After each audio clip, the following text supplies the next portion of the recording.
So I talked about um, archaeological digs and things being dug up. Um,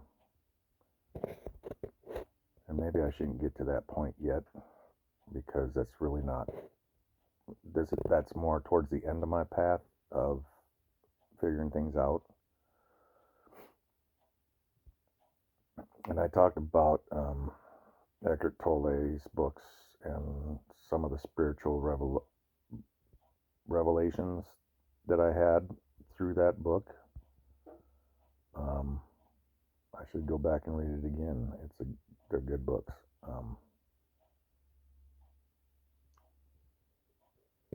So where should I start?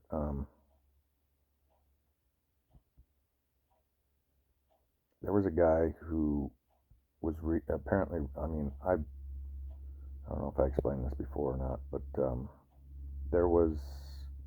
Uh,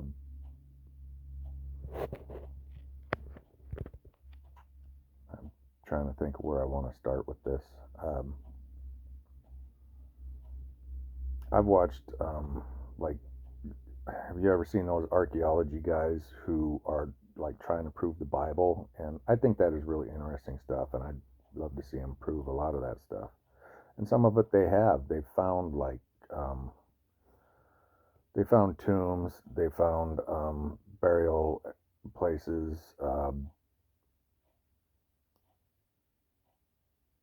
They've found a lot of places that are in the Bible. These areas and these descriptions of places. Uh, does that prove that the Bible's true? No, it just proves that that story has a lot of merit, and so it makes it more believable when you have evidence that shows, okay, there's something to this, but it doesn't prove that the story is 100% accurate. There was an event, and it happened in this place, and the description is correct. But were all the events correct? So you got to kind of like go, okay, yeah, there's something to this, and maybe it's true.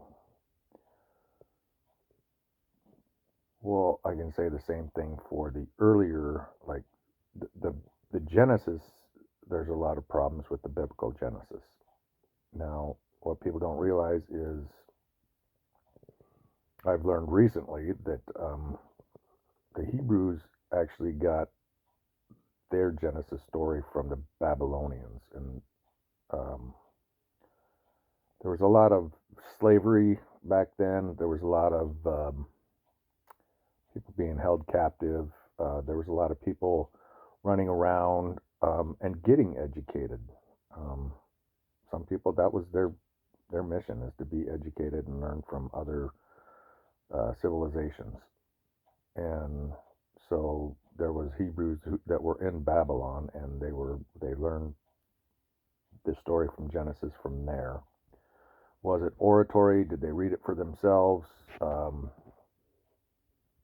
it's a whole different language, a whole different way of keeping records. So it makes you wonder: did they learn the Babylonian language and the other languages? There was Babylonians, the Akkadians, and the Assyrians, and they were all in that area of Sumer. And the Sumerian texts were actually the original texts, and that's where everybody has. It's the origins of Genesis. What's crazy to me is people are like, oh, the Bible version is correct and that other version is too crazy to believe in. That's where you got it from. So you took that version and made your own version, and wouldn't that be fraudulent? Well, no, God told him how to. No, that's not what happened. So yeah, there's a process to storytelling, and like the natives, uh, you see this all over the world. People handing down stories to stories to stories. And one of the crazy things is the Dogon tribe. Is it Dogon? I think it's the Dogon tribe. Doesn't make any sense. How did they know about a star that was hiding behind other stars? And they said that that's where their ancestral beginnings started. Explain that. How did they know this? Somebody had to have told them. And they said that these people came down in their ships and told them about it. And that's an oratory story that they've handed down for years and years and years.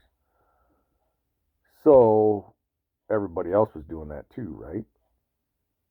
My thing is,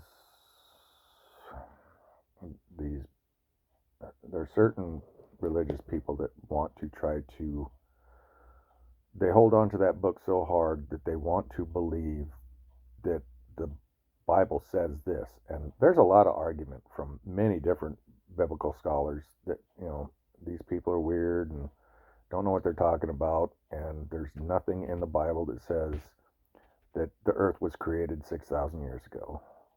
But you got some on there, and they're holding on to it so hard, and it's like, do you realize how crazy you look now? And then they hold on to the Noah story really hard too. And the Noah story was the one that kind of tripped me up right away. I mean, it's like one of the first stories you read in the Bible, right? In Genesis. Well, how do you get 6 million species of animals and creatures and crawlies and creepies, and how do you get that all on a boat? And some of these guys are like, well, the dinosaurs were on there too. That explains the dinosaurs, because everybody asked these biblical scholars, well, explain the dinosaurs. If the earth was only 6,000 years old, explain the dinosaurs. Or, well, the dinosaurs were alive too back 6,000 years ago. That's their explanation. And they were on the ark too. And I was like,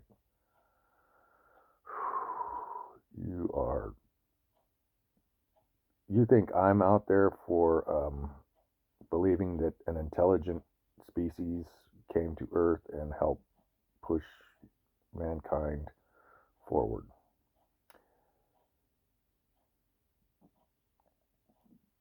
Okay. Here's the thing, is like, you hear people talking about UFOs and stuff all the time. Now, most of the stuff that you see is explainable. Some of it is our stuff. Some of it is just space rocks, shooting through the air, shooting stars, what they call them, comets. Um, they've tried using the space balloon thing, or whatever, the weather balloon thing. You see, right now you see a lot of satellites. When the sun's first setting, look up in the sky. You can see satellites everywhere, and they're like going across the sky. And it's easy to find an airplane, because airplane usually has headlights on it if it's coming at you, or there's blinking lights. They're easy to spot in the night sky. But there is like a few things cannot explain. Things that are diving into the water in the ocean, things that are like coming out of nowhere and just disappearing into the ground. Do they have a secret cave somewhere or something like that, And these Air Force records of these things that are just like, they're standing still 1 minute, and the next minute they, like, in a blink of an eye, move miles. No sonic boom, no radar. Well, some of them, they're picked up on radar. Other things are not picked up on radar, and some of the things can be explained, some of them cannot be. And it's a small percentage, but there is evidence of highly intelligent beings that are visiting us. And it's like one guy was talking about, so who saw how do you know that the resurrection of Christ is true? Well, there were witnesses. Okay, there's hundreds of witnesses. Well, I can say the same thing about Sasquatch. Thousands and thousands of accounts of eyewitness. I mean, there's camera footage, there's evidence, physical evidence, the footprints, um, people taking footage and then showing the footprints. And a lot of people, well, those are fake footprints. Well, you cannot fake the mid-tarsal break on these, the real ones. And sure, there's probably some people that could do it. I mean, if you work hard enough, you can fake anything or copy anything that you've seen.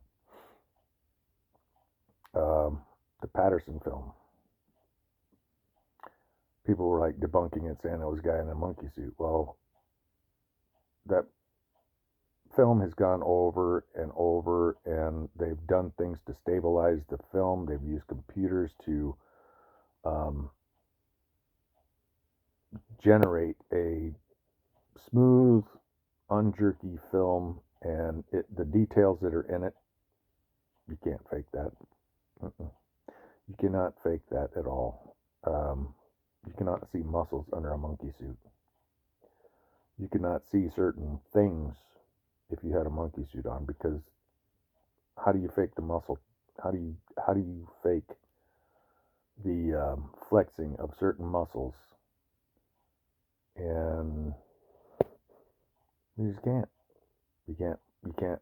I don't know. Maybe somebody could fake the mid-tarsal break of a footprint, but are you going to wear hundreds of pounds of gear to try to mimic it? I mean, make it make sense. It don't make sense. Maybe if you got a machine, a robot that weighed a lot, maybe you could fake it, but we aren't there yet. I mean, we're getting there, but we're not there yet. You see what I'm saying? I mean, evidence is evidence, and there needs to be some hard evidence. Now, there's a lot of stories about aliens crashing, spacecraft that has crashed. One guy said somebody saw a spacecraft crash, and there was a hole there, but there was nothing else. There was no evidence of anything else. Like, okay, whatever. And too many stories of people talking about things that have happened to them, and do we say, well, there's eyewitness accounts, so it must be true. All right.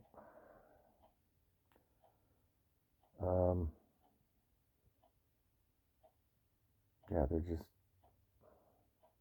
you know what I mean?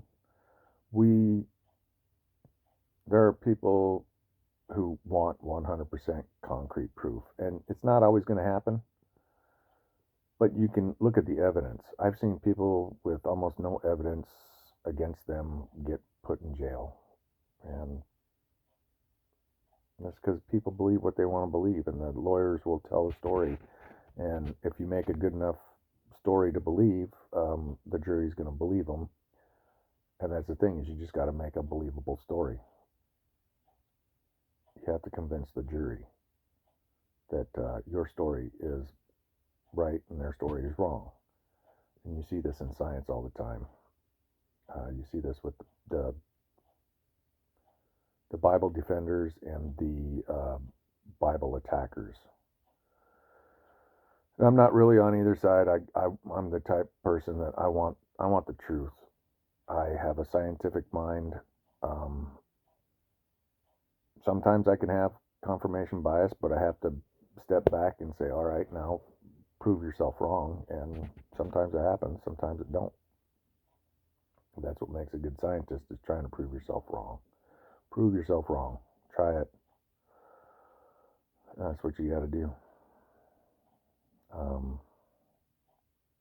Love y'all. See you in the next video.